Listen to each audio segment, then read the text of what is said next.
18ஆம் படி கருப்பசாமி துணை. என் தங்கப்பிள்ளையே, பலமுறை உன்னை தேடி வந்த என்னை அலட்சியம் செஞ்சுட்ட. ஆனா இப்போதும் என்ன அலட்சியம் செஞ்சினா அதனால நஷ்டமடைய போவது நீயாகத்தான் இருக்கும். அதனால் பொறுமையாக நான் என்ன சொல்ல வரேன் முழுவதுமாக கேளு. சர்வ நிச்சயமாக நான் சொல்வது உன் வாழ்க்கையில பழித்தே தீரும். வாழ்க்கையை நினைச்சு நினைச்சு பயந்துகிட்டே இருந்தீனா அது உன்னை மேலும் மேலும் பயம் காட்டிக்கிட்டு உன்னை ஜெயிக்க விடாம தடைகளை உருவாக்கும். என்ன நடந்தாலும் பார்த்துக்கலாம்னு துணிஞ்சு தயாராக களத்தில் இறங்கினால் மட்டும்தான் உன் வாழ்க்கையை நீ சந்தோஷமாக வாழ முடியும் என் செல்லமே.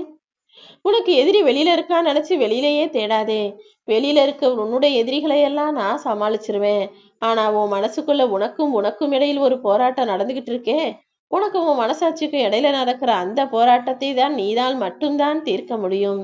ஆம் என் செல்லமே. உன் மனசுல நீ எப்பவுமே ஒரு விஷயத்தை யோசிக்கும் போது அதற்கு ஆதரவாகவும் எதிராகவும் பல்வேறு விஷயங்கள் உன் மனசுக்குள்ளேயே தோணுது. எப்பவுமே ஒரு விஷயத்த நீ நினைச்சினா அதை சரியென ஆமோதிக்க கூடியதாக மட்டுமே உன் மனசாட்சி இருக்கும்படி பார்த்துக்கோ. நீ ஒரு காரியத்தை நேர்மையா நியாயமா சரியான முறையில் செய்யும் போது உனக்கு எதிராகவும் நீ நினைப்பதற்கு மாறாகவும் உன் மனம் 1000 விஷயங்களை சொன்னாலும் அதையெல்லாம் கண்டுக்காம நல்ல விஷயங்களை பற்றி மட்டுமே நீ யோசிக்கும்படி உன் மனதை நீ பக்குவப்படுத்து. உனக்கு எதிர் வெளியில் இல்லை நீதான் என்பதை தெரிந்து கொண்டு உன்னை நீயே வெல்லக்கூடிய ஆளாக உன் மனசை தெளிவானதாக வைத்துக்கொள் என் செல்லமே. அவமானமும் அனுபவமும் தான் வாழ்க்கையில மிகச்சிறந்த ஆசான். அது கற்றுக் கொடுக்கும் போதனே வேறு யாராலும் கற்றுக் கொடுக்க முடியாது. உன் அவமானங்களை தாண்டி நீ வெற்றியடைவதற்காக முயற்சி செய்யும் போது நிச்சயமாக நீ தோற்றுப்போக நான் விட்டுவிட மாட்டேன் என் செல்லமே. எல்லா தோல்விகளையும் தாங்கிக்கிட்டு மன வலிமையோடு ஜெயிக்கணும்னு நினைக்கிற உன்னை நானே கைப்பிடிச்சு காப்பாத்துறேன். வெற்றி பெற வரைக்கும் வாழ்க்கையில தன்னம்பிக்கை என்பது மிகவும் அவசியமான ஒரு விஷயம். வெற்றி பெற்ற பிறகு எனக்கு தான் எல்லாம் தெரியுங்கிற மாதிரி ஆணவம் கொள்ளாமல் தன்னடக்கத்தோடு இருப்பதும் அவசியமான விஷயம். புதியதாக ஒன்றை வெற்றி கொள்வதை விட சிறந்தது கையில் இருப்பதை அதிக கவனத்தோடு தக்க வைத்துக் கொள்வதுதான். வெற்றிங்கிறது உன்னுடைய செயல்களின் முடிவாக உனக்கு கிடைப்பது கிடையாது.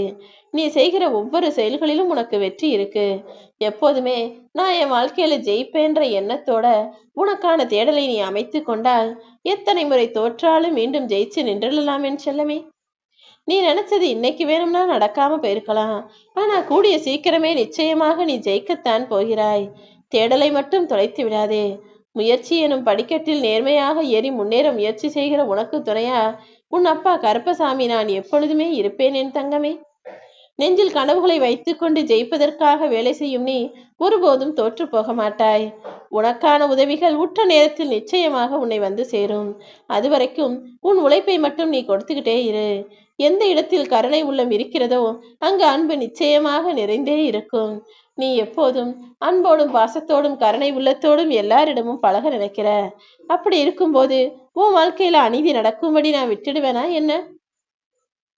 உன்னை கஷ்டப்படுத்திய நாட்கள் எல்லாமே உனக்கு எதையோ கற்றுக் கொடுத்த நாட்கள் தான் என்பதை புரிஞ்சுக்கிட்டு அதையும் தாண்டி நீ உன் வாழ்க்கையில ஜெயிக்க பழகு. கஷ்டப்பட்டு உழைக்கிற நீ உன் வாழ்க்கையில ஒருபோதும் தோற்று போகும்படி நான் விட்டுவிட மாட்டேன் என் செல்லவே. எல்லாத்தையும் தாண்டி நீ ஜெயிக்க தான் போற. இப்போ நீ சந்திக்கிற தடையும் தடங்கல்களும் எல்லாமே உன் வாழ்க்கையில உன்னை விட்டு விலகி போக போகுது. உன் குறிக்கோளில் மட்டும் நீ எப்போதும் உறுதியாக இரு. அசைக்க முடியாத உன்னுடைய நம்பிக்கை உன் கைகளில் இருக்கிற வரைக்கும் நிச்சயமாக உன்னுடைய வெற்றி என்பது நீ கைத்தொடும் தூரமாக உன்னை நெருங்கி வரும். வாழ்க்கையில சில விஷயங்களை மறந்துடணும். சில விஷயங்களை மறக்கவே கூடாது. எதை மறக்கணும் எதை மறக்க கூடாதுன்னு நான் சொல்றத கேளு. உன் வாழ்க்கையில் நடந்த கஷ்டமான விஷயங்களையும் கசப்பான அனுபவங்களையும் மறந்துவிடு. ஆனா அதன் மூலமாக நீ என்ன கத்துக்கிட்டியோ அந்த பாடங்களை மட்டும் மறந்து விடாதே என் செல்லமே. ஆசைப்பட்டோன்றதுக்காக பொய்யாக வாழ்வதை காட்டிலும் உண்மையான பாசம் வச்சு ஒருத்தர் மீது உண்மையான அன்பை செலுத்தி உண்மையாக வாழ பழகு. பொய்யா வாழ்கிற வாழ்க்கை எல்லாம் அதிக நாட்கள் நிரந்தரமாக நீடிப்பது கிடையாது. உன்னை சுத்தி இருக்கிற மனிதர்கள் எல்லாம் தேவைக்காக மட்டும்தான் உன்னை தேடி வர்றாங்களே தவிர உன்னுடைய தேவை என்ன, உன்னுடைய ஆசை என்ன, உன்னுடைய எதிர்பார்ப்பு என்ன, உன்னுடைய கனவு என்னங்கிறத யாரும் இங்கு யோசிக்க கூட போவதில்லை. அப்படி இருக்கும்போது அவர்களை பெருசா நினைக்காம உன் மேல உண்மையாக அன்பு வைத்திருக்கும் மனிதர்களுக்கு மட்டும் முக்கியத்துவம் கொடு. எப்போதும் நீ உன் வாழ்க்கையில ஜெயிச்சு நல்ல நிலைமைக்கு வரணுங்கிறது தான் என்னுடைய ஆசை. நீ வைரம் போன்ற ஒரு நபரை இழந்து விட்டு அப்புறமாக அதற்காக வருத்தப்படக்கூடாது என் தங்கமே. உண்மையாகவே உன் மீது அன்பு கொண்ட மனிதர் யாரு? வைரம் போன்ற பொக்கிஷம் போன்ற ஜொலிக்கும் அன்புள்ளம் கொண்ட நபர் யாருன்றதை தெரிஞ்சுக்கிட்டு எப்போதுமே அவர் உன் அருகிலேயே இருக்கும்படி பார்த்துக்கோ. ஓ மேல அன்பு வைக்கக்கூடிய மனிதர்களை நீ அளந்து பார்க்க வேண்டாம், உணர்ந்து பார்த்தாலே போதுமானது. நீ புத்திசாலியான மனிதராக இருப்பதால் தான் இயல்பாகவே அன்பையும் அரவணைப்பையும் பாசத்தையும் நான் உனக்கு கொடுத்துக்கிட்டே இருக்கேன். கூடிய சீக்கிரமே எல்லாம் உன் வாழ்வில் நல்லதாக நடக்கும்.